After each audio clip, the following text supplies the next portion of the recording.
Hello, everyone, and welcome to this episode of the Self-Improvement Project. I hope you are all well. I hope that by the time that you're listening to this, that you're looking forward to the end of 2021. You're reflecting on a year of small improvements over the year and where you've made a big impact on your life. If it's not been the year for you, that's okay as well. I think it's important to recognise that sometimes we need to take a step back. Things are maybe a bit harder and they get better. At the time of speaking, I would like to thank you if you've been reaching out with your messages, your thoughts and feedback around episodes. By this time as well, the Patreon will have been launched, so if you are thoroughly enjoying the Self-Improvement Project and all you want is more content that is maybe more personalised and interactive for you, then you can become a legend and come and join me on Patreon. I'm also at the stage of launching my coaching, my spiritual life coaching, which will be starting in January 2022. And here there's two formats of coaching: one-to-one coaching and group coaching. In the show notes below, I'm going to post more information about it, but if you want to know more, you can always email me and ask me about it, or you can fill in an application form, which will be in the link below as well. So, this week's episode is called Knowing When to Give In and is all around intensity and momentum. Giving in to these concepts to get the most out of them. Now, this is an interesting point because a lot of the content that I create and have created in the past has always been on the side of consistency and patience. And this is quite contrasting to that. Consistency and patience is a long-term viewpoint, and intensity and momentum is more of a short-term viewpoint. But knowing when to give in to that momentum, into that intensity, shouldn't really be something that we need to consider or consciously think about. I like to think that short bursts of intensity can almost add a bit of spice to our life. The long-term consistency, being patient, yes, is unremarkable, but leads to remarkable things, but can get a bit monotonous and boring, to put it plainly. So this adding of spice when it's there, it's available to you, and it feels natural, is only a good thing. Momentum should come naturally to you. I like to sometimes think it is as a result of consistency, consistent action that you have been taking. You don't realise that momentum is a thing until you step back and think about it. Momentum comes naturally when something isn't overwhelming.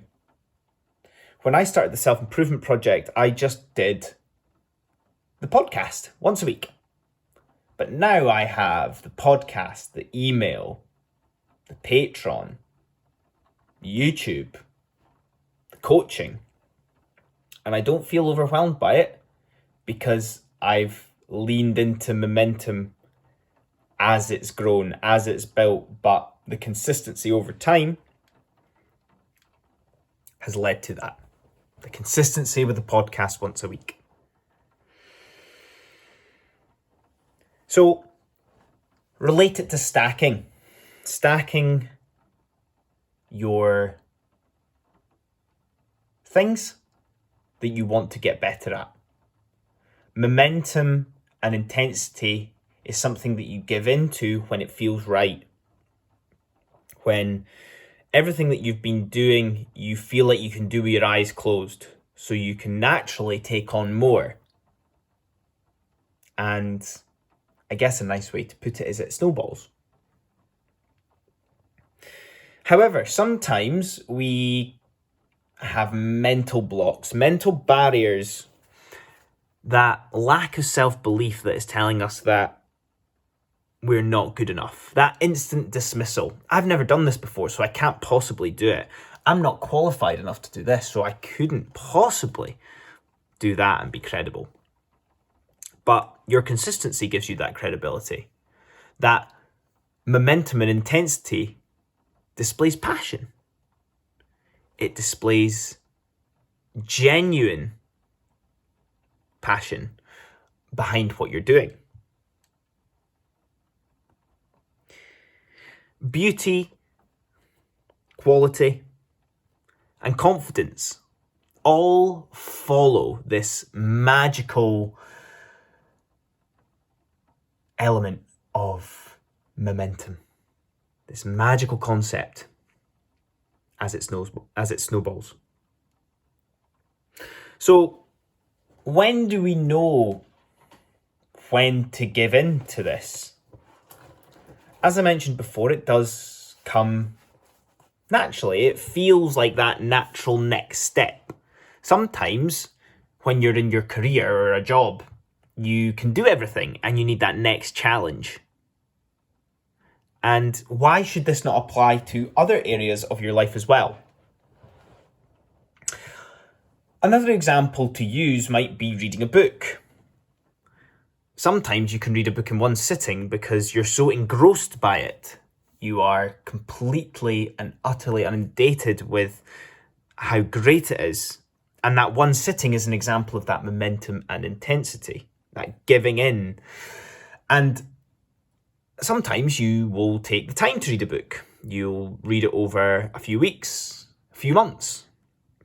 And this is an element of that consistency, where you're turning up regularly without thinking about whether you want to do it or not. Again, which is also fine, but it's a nice analogy of neither one is right nor wrong. But giving in is something that you shouldn't have to think about. Intensity and momentum and giving in can, as I mentioned, be equated to being engrossed by something, completely fascinated by it. So when was the last time that you were completely fascinated by something?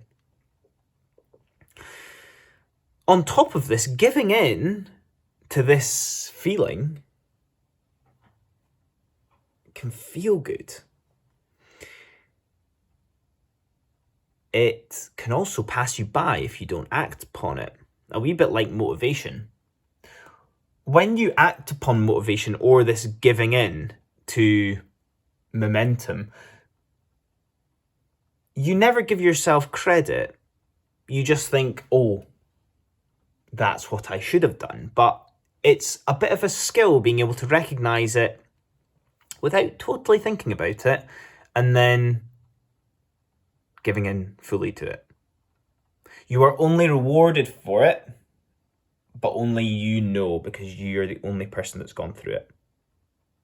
If you're truly enjoying something intrinsically and within, nobody can tell you that you're wrong. That you're wrong for fully going for it, for going in with 2 feet. Bathe in that feeling. Bathe in that enjoyment and gratification that you feel when your senses are almost on fire, ignited by whatever it is that you're working on. The glow that is created within you by this rubs off in everything that you do. That beauty, that quality, and that confidence. You, when you feel like this, are completely entitled to go all in. Similarly, you can't force it. You can't force this intensity and momentum. If you do, you become frustrated, you become cynical, and you burn out. And that has an impact on your consistency. And it's a vicious cycle that you can never get out of, nor ever feel like you're getting the results that you are striving for. It's about being able to use them in tandem with each other. That beautiful sweet spot of working hard, enjoying it, and doing it long term is something that many people strive for in this world. Not previously, not in the future, but all-encompassing in this day and age. So next time that you feel it, hold on to it, grasp it, enjoy it, lavish in it, and completely give in. And that's us. Thank you very much for listening. I hope you've enjoyed that. And let me know what you think. I'll see you all next time. See you later.